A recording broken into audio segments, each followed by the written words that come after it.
Што може да се очекува од лидерската средба во среда, ако таа воопшто се одржи? Иницијативата на премиерот доби поддршка од дел од аналитичарите, кои велат дека диалогот меѓу политичките актери е клучен елемент на демократските процеси, но по одбивањето на поканата од СДСМ, сега сите очи се вперени кон Мала Речица, во очекување на ставот на Али Ахмети. Најверојатно тие ги чекат резултатите од локалните избори што ќе се одржат во општина Врапчиште и во општина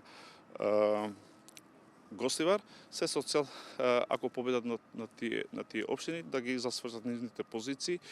Јас претпоставувам дека дуи секогаш ќе биде дел од преговорите со премиерот, бидејќи тој на таков начин ги лечи и комплексите на своите членови, кои секој ден сонуваат дека премиерот, односно ќе се сретне со нивниот лидер Ахмети. Лидерска средби да се одржи нема да продуцира, да речеме, некои работи кои ќе се сменат тековно во однос на тие реформски закони, односно нема минимум доверба меѓу власт и опозицијата. Лидерот на СДСМ ме чуди што е одбил, да речеме, ан бланко оваа лидерска средба, бидејќи една таква меѓу лидерот на опозицијата и премиерот имаше во март месец.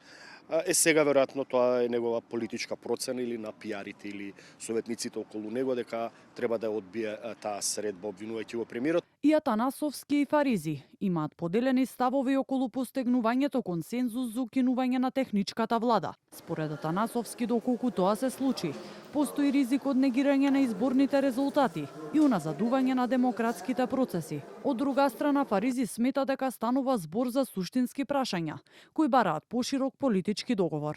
Во однос на укинување на така наречената техничка или пржинска влада, јас сум лично против, од проста причина што беше таа воведена за да нема злоупотреби на изборите, бидејќи во минатото бевме сведоци во Македонија, имавме многу непризнаени избори од страна на опозицијата. Мислам дека поканата од страна на премиерот е добронамерна, се со цел сите политички актери во државата да се вклучат во овој процес, имајќи го предвид дека владата има двотретинско мнозинство и може буквално без да ги праша другите актери кои се надвор од владиното мнозинство да ги донесуваат тие реформи, односно тие закони и да го исклучи, односно техничката влада. По изборот на новата влада, Мицкоски и Филипча досега имаа само една тет-а-тет средба, за која од ДУИ реагираа дека не добиле покана и обвинија за исклучување на албанците од општествените процеси.